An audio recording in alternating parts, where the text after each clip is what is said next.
The small coastal town of Goseong was quiet that evening, as it always was.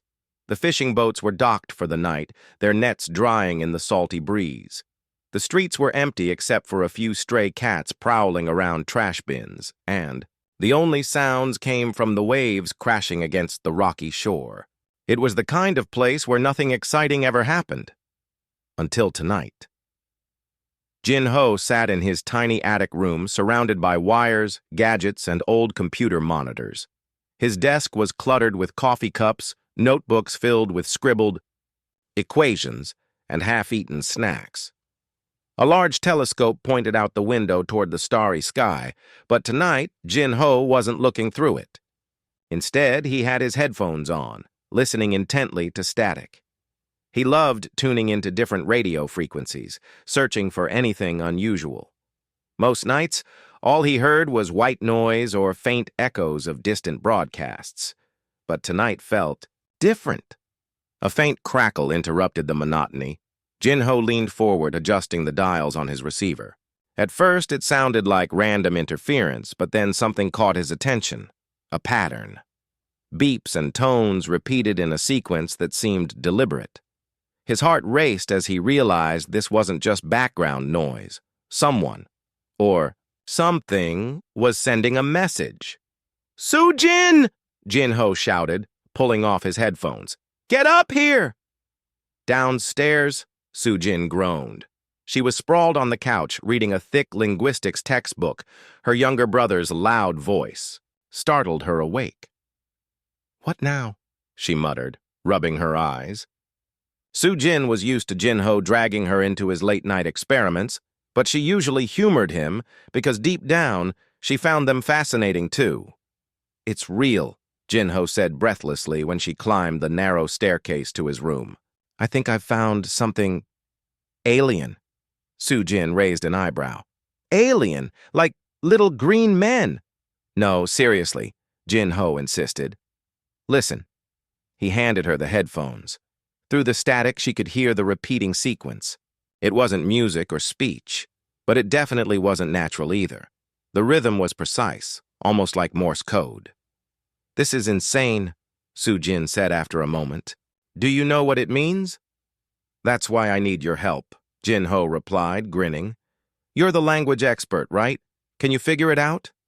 Soo-Jin rolled her eyes but couldn't resist the challenge. She grabbed a notebook and pen, jotting down the patterns as they played over and over. For hours, they worked together, deciphering fragments of meaning. By dawn, they had pieced together enough to form a rough translation. "Aid requested." "It's a distress call," Soo-Jin whispered, staring at the words on the page. "But who sent it?" Jin-Ho didn't hesitate. "We have to answer." "What? Are you crazy?" Soo-Jin snapped. "We don't even know if it's safe." "And what if it's someone in trouble?" Jin-Ho countered. "If we don't respond, we might regret it forever." Reluctantly, Soo-Jin agreed to help him craft a reply. They kept it simple. "We hear you. Help is on its way." Using the same frequency, Jin-Ho transmitted the message into the void. Neither of them knew if anyone or anything would receive it. Still, the act left them buzzing with excitement and dread. Word of their discovery spread quickly. Jin-Ho posted about it online, sharing snippets of the signal and their translation. Within hours, forums lit up with speculation. Amateur astronomers debated the authenticity of the signal, while conspiracy theorists claimed it was a government hoax. Local news stations picked up the story, dubbing Jin-Ho and Soo-Jin the Signal siblings. Soon, reporters began camping outside their house, eager for interviews. At school, classmates bombarded Soo-Jin with questions. Some praised her brilliance, while others accused her of lying. Teachers gave lectures about the ethics of contacting extraterrestrial life, using her family as an example. Meanwhile, Jin-Ho struggled to focus on anything else. Every spare moment was spent monitoring the frequency, waiting for a response. Their parents, oblivious to most of what was happening, worried about the sudden attention. "Why can't you two stay out of trouble?" their mother scolded one evening. "This isn't normal behavior." "It's not trouble," Jin-Ho argued. "It's history. We might be the first humans to talk to aliens." His mother sighed, shaking her head. "Just promise me you'll be careful." As days turned into weeks, the initial hype faded. Skeptics dismissed the signal as a prank, and media coverage dwindled. Even Soo-jin started to doubt whether the message had been real, but Jin-Ho refused to give up. Every night he sat by his equipment, listening for any sign of life beyond Earth. Then, one fateful evening, something changed. As Jin-Ho adjusted the dials, the static grew louder, almost deafening. Suddenly, the room filled with a low hum, followed by a series of rapid clicks. Startled, Jin-Ho froze, unsure if he should shut off the machine. Before he could react, the lights flickered, and the entire house went dark. "Jin-Ho!" Soo-jin called from downstairs. "What's going on?" "I don't know," he shouted back, fumbling for a flashlight. When the power returned moments later, the signal was gone. But outside, the sky looked different. Distant flashes illuminated the horizon, casting eerie shadows across the rooftops. Grabbing his jacket, Jin-Ho ran outside, Soo-jin close behind. Together they stared upward, mouths agape. Dozens of massive shapes loomed above the clouds, glowing faintly against the night sky. Warships, alien warships. "Oh no," Jin-Ho murmured, his voice trembling. "What have I done?" The warships hung silently in the sky, their sheer size making them impossible to ignore. They were massive, larger than mountains, and seemed to blot out the stars themselves. Their surfaces shimmered faintly, reflecting light in strange patterns that made it hard to look directly at them for too long. In Goseong, people gathered on rooftops and streets, pointing upward with a mix of awe and terror. No one spoke much. The sight was overwhelming enough without words. Jin-Ho stood frozen outside his house, staring at the ships with wide eyes. His mind raced as he tried to make sense of what he was seeing. "This can't be real," he whispered to himself. But the cold wind biting at his face and the murmurs of fear around him reminded him that it was all too real. Beside him, Soo-jin clutched her arms tightly, trying to steady herself. "What do we do now?" she asked softly, though she already knew there was nothing they could do. The enormity of the situation pressed down on both of them like a weight. They couldn't lift. Before Jin-Ho could respond, the sound of engines roared in the distance. Military vehicles sped through the narrow streets, kicking up dust as soldiers poured out to set up barricades. Hyun-soo, a young officer stationed nearby, barked orders to his men, his voice sharp and commanding despite the unease visible in his posture. He had been awakened hours ago when reports of unidentified objects entering Earth's atmosphere began flooding in.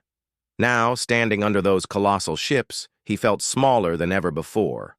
Hyun-soo glanced at the crowd briefly, his gaze lingering on Jin-Ho and Soo-jin. Something about their expressions caught his attention. They looked guilty, almost responsible for what was happening. Shaking off the thought, he turned back to his team. "Secure the area," he ordered. "No civilians allowed past this point." As the soldiers worked, panic spread throughout the town. People packed bags and loaded cars, unsure whether to flee or stay put. Rumors flew faster than the wind. Some claimed the aliens were here to conquer. Others said they were observing. And a few even speculated they might be friendly. None of these theories brought comfort to anyone. Everyone felt powerless, trapped beneath those looming ships. Back inside their house, Jin-Ho paced nervously, while Soo-jin sat at the kitchen table, her head resting in her hands. "It's my fault," Jin-Ho muttered, running his fingers through his hair. "I sent that message. I didn't know it would lead to this." Soo-jin looked up at him, her expression softening slightly. "We don't know that yet," she said. "Maybe they're not here because of us. Maybe it's just coincidence." "Coincidence?" Jin-Ho snapped, stopping mid-step. "How can you say that?" Those things showed up right after the signal disappeared. Don't you see? We messed up. Su-jin sighed, knowing he was right but unwilling to admit it aloud. Instead, she changed the subject. What are we going to do? Just sit here and wait? I don't know, Jin-ho exclaimed, throwing his hands in the air. Should we tell someone? Go to the government? What if they blame us for this? His sister hesitated, considering the options. Before she could answer, a loud knock echoed through the house. Both siblings froze, exchanging nervous glances. Slowly, Jin-ho approached the door and cracked it open just enough to peek outside. Standing there was Hyun-soo, flanked by 2 armed soldiers. Can we help you? Jin-ho asked cautiously, his voice trembling. We need to talk, Hyun-soo replied, stepping forward. About the signal. For a moment, Jin-ho considered slamming the door shut, but he knew it wouldn't stop them. Reluctantly, he stepped aside, letting the officer and his men enter. Hyun-soo scanned the room, taking in the mess of equipment, and papers scattered everywhere. His eyes narrowed when he spotted the radio setup still connected to the frequency Jin-ho had used. You're the ones who picked up the signal, Hyun-soo stated flatly. It wasn't a question. Jin-ho swallowed hard. Yes, he admitted. But no time for explanations, Hyun-soo interrupted. We need answers. Why did you respond? Did you understand the message? And most importantly, he paused, fixing Jin-ho with a piercing stare. Do you have any idea why they're here? Jin-ho opened his mouth to speak, but no words came out. How could he explain something he barely understood himself? Su-jin stepped forward, clearing her throat. The message said, "Aid requested," she explained calmly. We thought it was a cry for help, so we replied. We never imagined that. Replying would bring an alien fleet to our doorstep? Hyun-soo finished for her, his tone sharp. He shook his head, clearly frustrated. You should have reported this immediately. Do you realize the danger you've put everyone in? It wasn't supposed to happen like this, Jin-ho protested weakly. We didn't mean to cause trouble. Hyun-soo sighed, pinching the bridge of his nose. As much as he wanted to be. Angry, he couldn't deny that these kids hadn't acted out of malice. Still, their mistake had consequences far beyond their control. Listen carefully, he said, lowering his voice. Whatever happens next, stay out of the way. Let the military handle this. With that, he signaled for his men to leave. Jin-ho and Su-jin watched them go, feeling more helpless than ever. Once they were alone again, Jin-ho sank onto the couch, burying his face in his hands. He's right, he mumbled. We should have told someone sooner. And then what? Su-jin countered. Would anyone have believed us? Or would they have locked us away until it was too late? Her words hit home, but they offered little comfort. Outside, the warships remained motionless, casting an oppressive shadow over the town. Days passed, and still, there was no communication from the aliens. Governments around the world issued statements urging calm, but fear continued to grip the population. Stores ran out of supplies as people hoarded food and water. Lines formed outside gas stations, and fights broke out over basic necessities.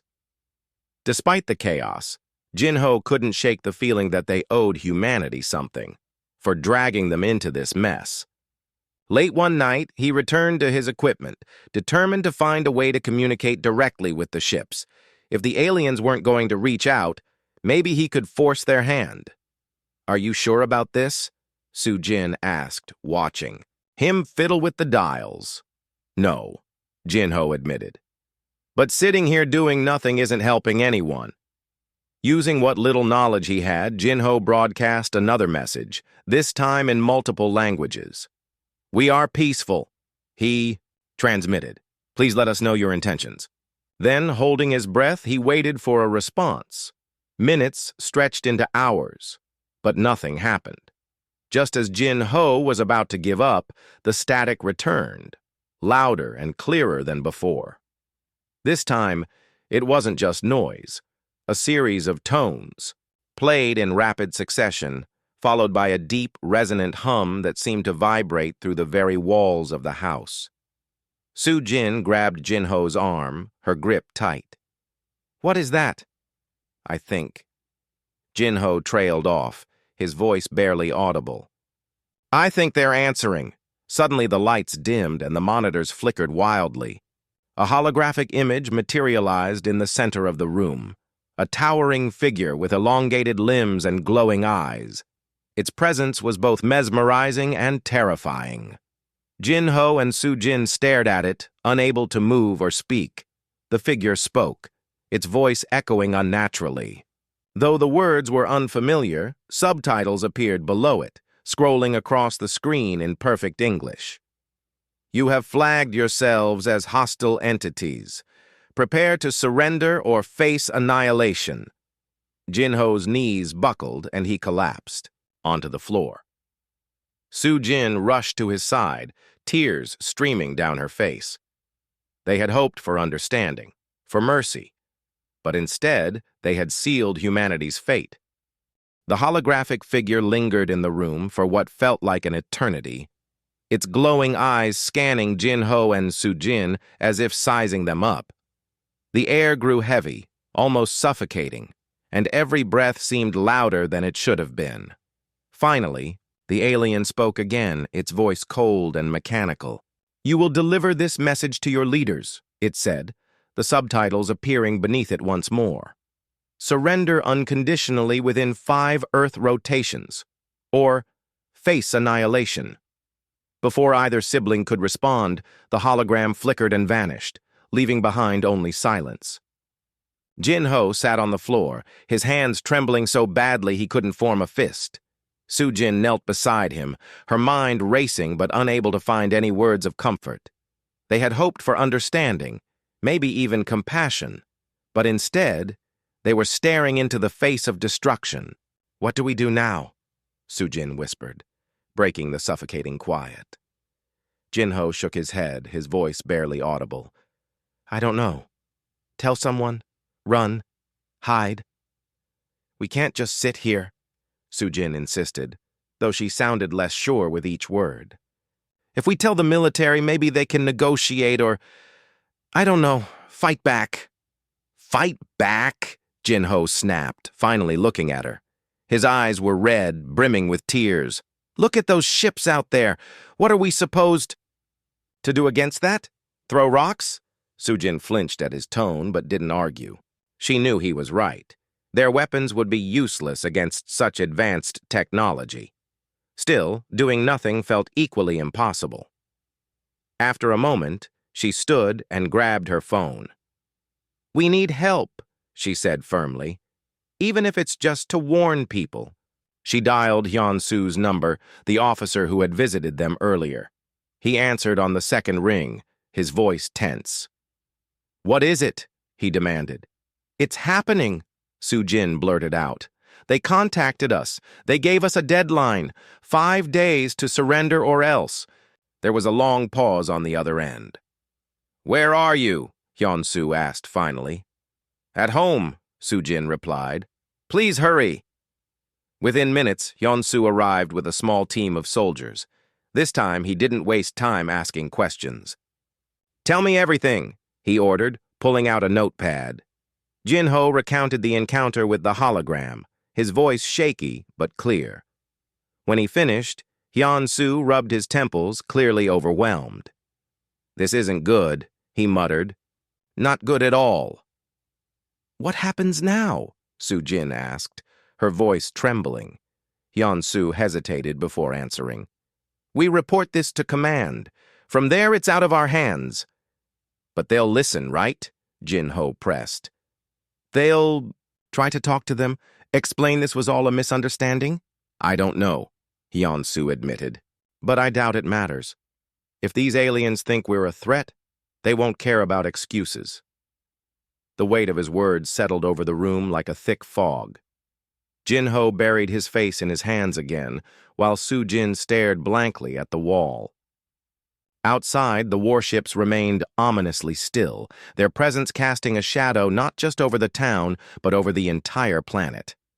Over the next few days, chaos erupted worldwide. Governments scrambled to prepare statements, urging citizens to remain calm despite the looming deadline. Emergency broadcasts played non-stop on every channel, detailing evacuation plans and emergency protocols. People flooded into shelters, while others barricaded themselves in their homes, praying for a miracle. Riots broke out in major cities as panic reached a fever pitch.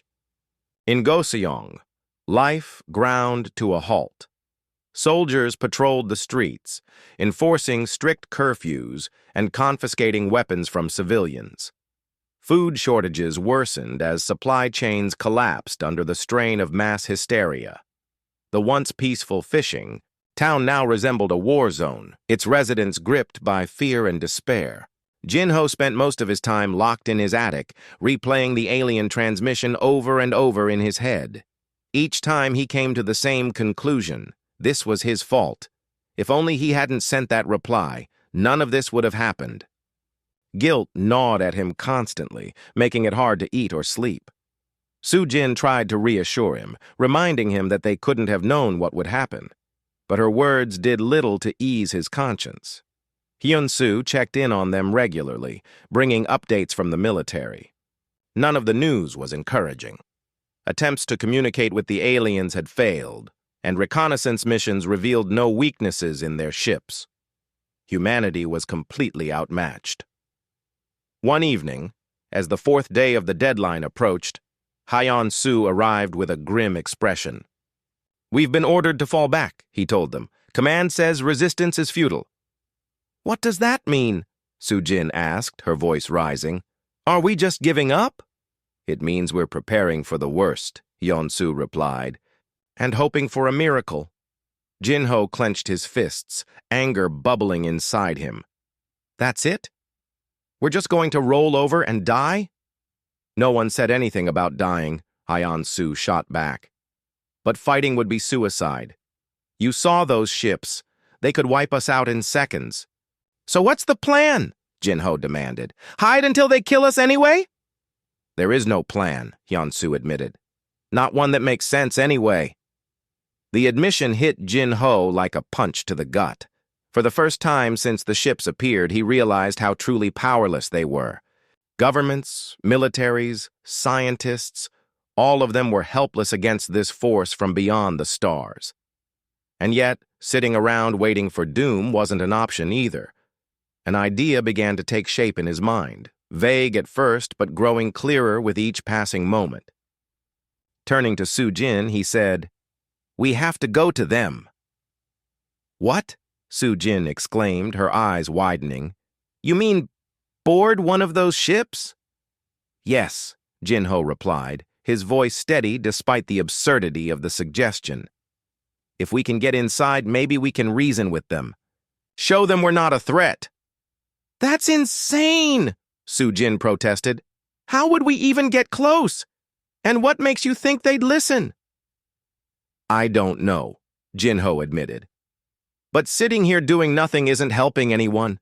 We caused this mess. We have to fix it." Soo-jin wanted to argue further, but deep down, she knew he was right. Desperation drove them both, pushing aside logic and fear. Reluctantly, she nodded.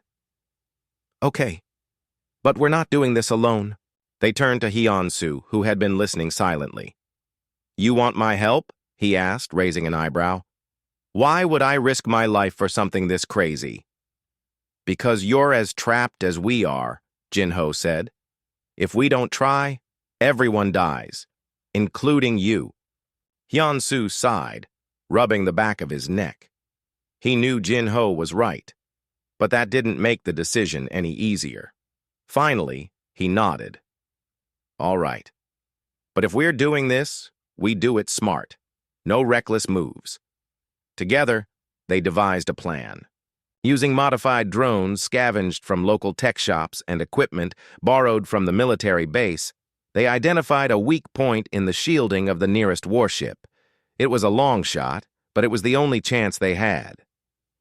On the morning of the fifth day, the trio set out under cover of darkness. Armed with makeshift tools and sheer determination, they made their way to the outskirts of town, where the ship loomed largest. The journey was nerve-wracking. Every sound seemed amplified, every movement dangerous. But somehow, they reached their destination without being detected. As they prepared to launch the drones, Jin-Ho turned to the others. "No matter what happens, thank you," he said quietly, "for believing in me." Hyun-Soo smirked. "Don't thank me yet. Let's see if this actually works." With a deep breath, Jin-Ho activated the drones. They zipped through the air, targeting the weak spot in the ship's shield. Sparks flew as the barrier flickered, creating a narrow gap just wide enough for them to slip through. Without hesitation, they sprinted toward the opening, hearts pounding in their chests. Inside, the ship was unlike anything they had ever seen.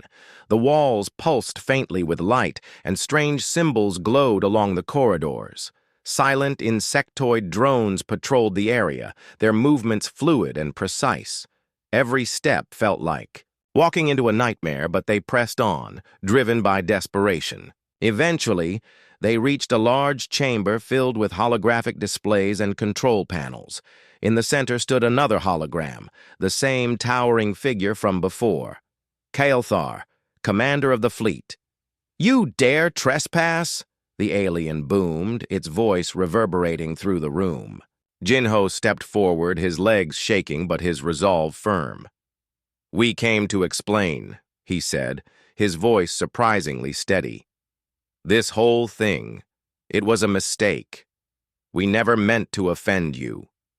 Kael'thar tilted its head, studying him curiously. "Explain yourselves," it commanded. Taking a deep breath, Jin-Ho launched into their story, explaining the signal, the response, and their hope for peace. As he spoke, Soo-Jin recorded everything, capturing images of the ship's interior and the alien itself. When he finished, the room fell silent. Kael'thar regarded them for a long moment before speaking. "Your actions were reckless," it said finally. "But your intentions are curious." Hope flickered in Jin-Ho's chest. Maybe, just maybe, they still had a chance. Kael'thar's glowing eyes fixed on Jin-Ho, its towering form casting an eerie light across the chamber. The alien commander didn't move, but its presence was overwhelming, like a storm about to break. Jin-Ho swallowed hard, his throat dry as sandpaper.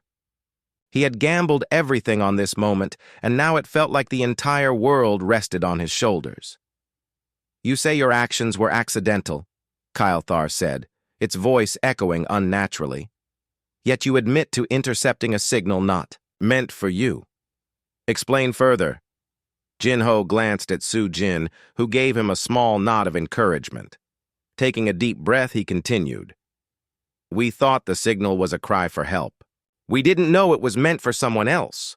All we wanted was to show kindness, to prove that humans are capable of good." "Kindness," Kael'thar repeated, the word sounding strange in its mechanical tone. "Your species has shown little evidence of such traits throughout its history. War, greed, destruction, these are the hallmarks of your kind." Soo-Jin stepped forward then, her voice steady despite the fear coursing through her veins. "Yes, we've made mistakes, terrible ones, but we're also capable of change. Look at what we've built. Music, art, science. We dream of better futures. Isn't that worth something?" For a moment, Kael'thar was silent.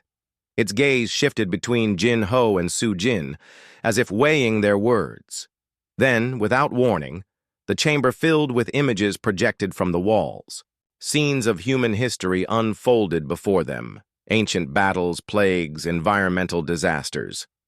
But interspersed among these dark moments were flashes of beauty, paintings, symphonies, acts of compassion.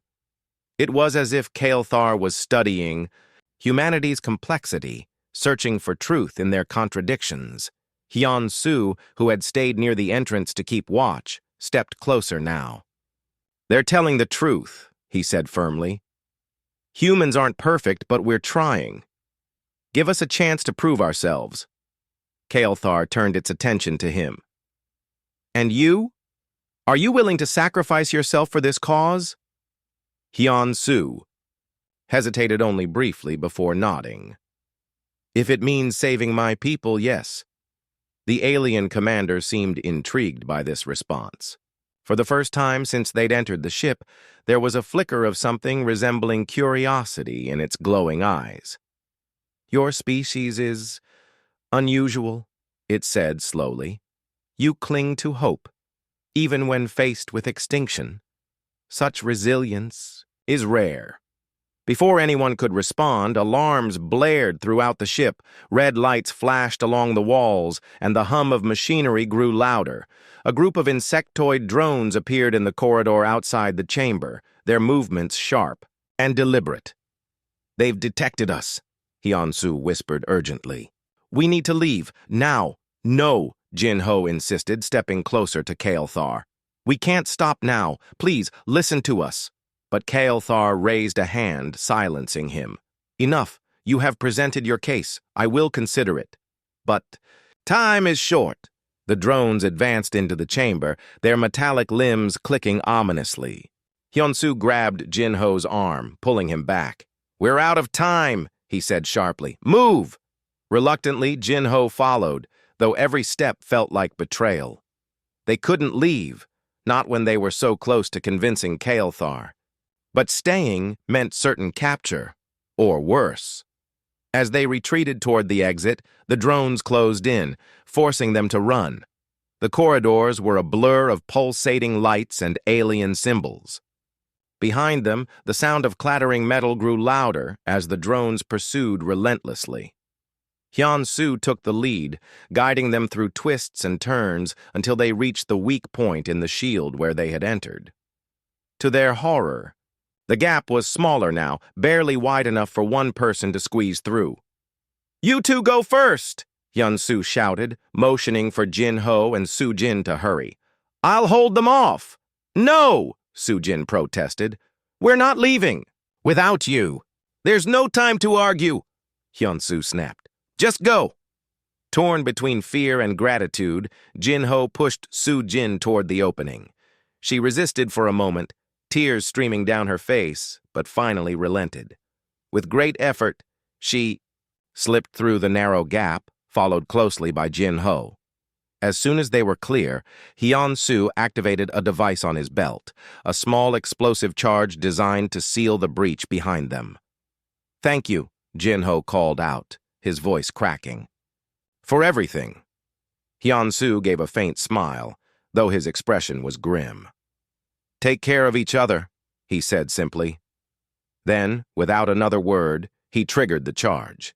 The shield flared brightly, sealing shut just as the drones reached him. Jin-ho and Soo-jin collapsed onto the ground outside, gasping for air. The warship loomed above them, its surface smooth and unyielding once more.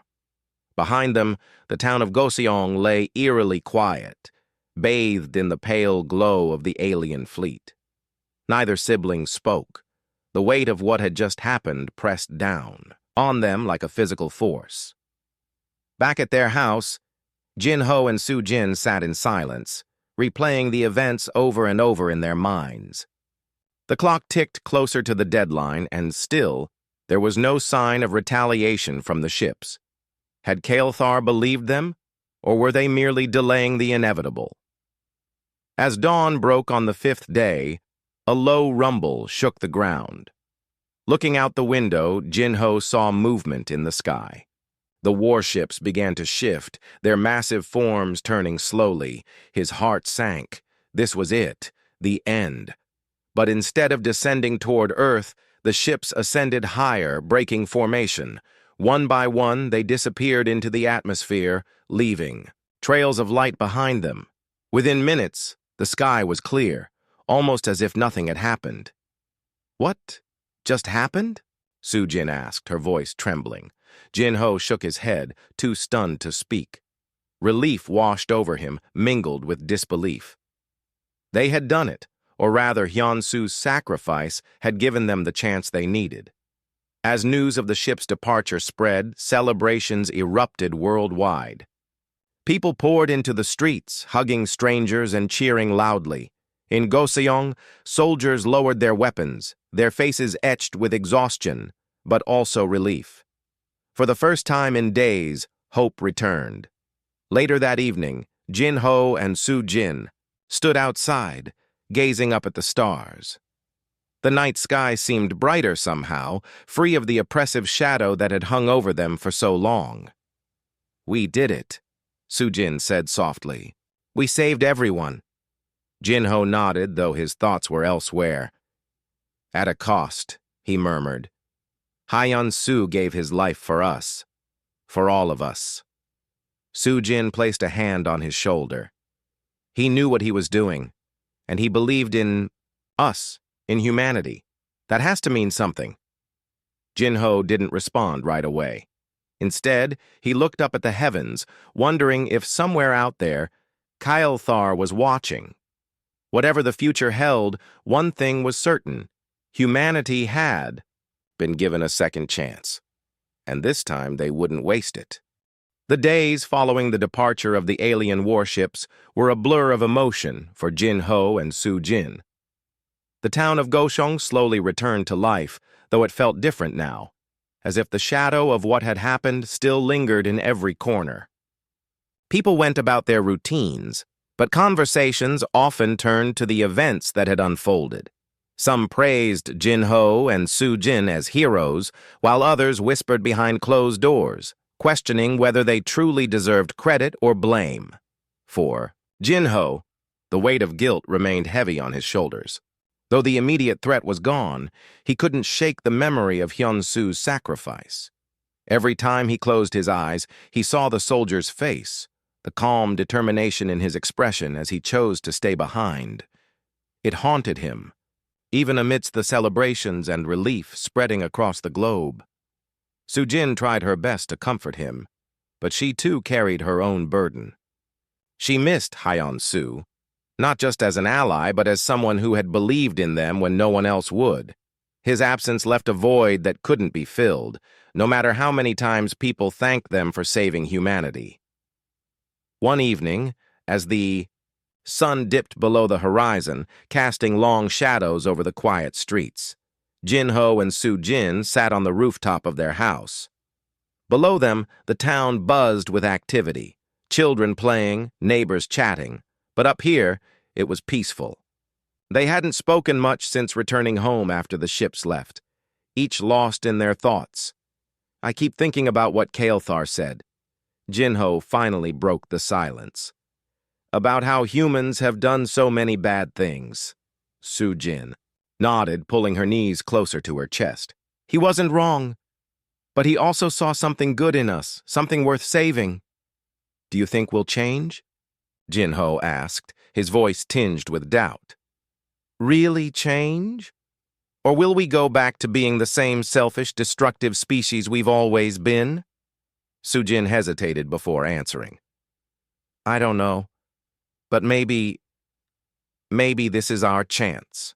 To try harder, to learn from our mistakes." Jin Ho sighed, staring at the stars. For the first time in weeks, they seemed less intimidating and more like distant friends. "What do you think happens next?" he asked quietly. Before Su Jin could respond, a faint hum filled the air. Both siblings froze, their hearts skipping. A beat. The sound grew louder, vibrating through the rooftop beneath them. Then, without warning, a single alien ship descended from the sky, smaller than the ones before, but still imposing. "It's back," Jin Ho whispered, his voice trembling. Instead of panic, however, curiosity took hold. The ship hovered silently. Above the town square, its surface shimmering softly under the moonlight. Moments later, a beam of light shot down from its underside, creating a glowing circle on the ground. From within the light emerged a figure, Kael'thar. The alien commander stepped forward, its elongated limbs moving gracefully. Its glowing eyes scanned the crowd that had begun to gather, curiosity evident in its posture. When it spotted Jin Ho and Su Jin standing on the rooftop, it raised a hand in acknowledgement. "You," Kael'thar said, its voice resonating clearly despite the distance. "Come, Without hesitation, Jin-Ho and Su-Jin climbed down from the roof and approached the alien. The townspeople parted to let them pass, watching in stunned silence. As they reached Kyle-Thar, Jin-Ho found himself struggling to speak. "Why are you here?" he managed to ask. "To deliver a message," Kyle-Thar replied. "Your species has been given a second chance. Do not waste it." Jin-Ho swallowed hard. "Does that mean you're leaving us alone?" "For now," Kyle-Thar said. "But know this. We will return. And should your actions prove unworthy once more, there will be no mercy." A chill ran down Jin-Ho's spine, but he nodded. "Understood." Kal-Thar tilted its head slightly, studying them. "You risked much to plead your case. Such courage is rare, even among older civilizations. Remember this moment. Let it guide you." With that, the alien commander turned and walked back toward the beam of light. Within seconds, it disappeared, and the ship ascended into the sky, leaving behind only silence. In the days that followed, Jin-Ho and Su-Jin became symbols of hope, not just for Goseong but for the entire world. News outlets covered their story extensively, painting them as unlikely heroes who had faced unimaginable odds and prevailed. Governments invited them to speak at conferences, scientists sought their insights, and ordinary people wrote letters, thanking them for their bravery. But fame wasn't what Jin-Ho and Su-Jin wanted. Instead, they focused on honoring Hyun-Su's memory. Using funds donated by grateful citizens, they established a foundation dedicated to promoting peace and understanding. The Hyun-Su Initiative, as it came to be called, funded projects aimed at addressing global challenges, climate change, poverty, conflict resolution, all in the spirit of proving humanity's potential for good. Jin-Ho threw himself into the work, finding solace in the idea that Hyun-Su's sacrifice hadn't been in vain. Su-Jin, meanwhile, continued her studies, using her knowledge of languages to help bridge cultural divides. Together, they traveled the world, sharing their story and encouraging others to strive for a better future. Still, neither of them forgot the lessons they had learned during those harrowing days. Humanity had been given a rare opportunity to rewrite its story and show the universe that it was capable of growth and compassion. Whether they succeeded remained to be seen, but Jin-Ho and Su-Jin vowed never to stop trying. On clear nights, they often found themselves gazing at the stars, wondering if Kal-Thar was watching. Somewhere out there, beyond the vast expanse of space, the Voran fleet waited, ready to judge humanity's progress. Until then, all they could do was keep moving forward, one step at a time. And so, life went on.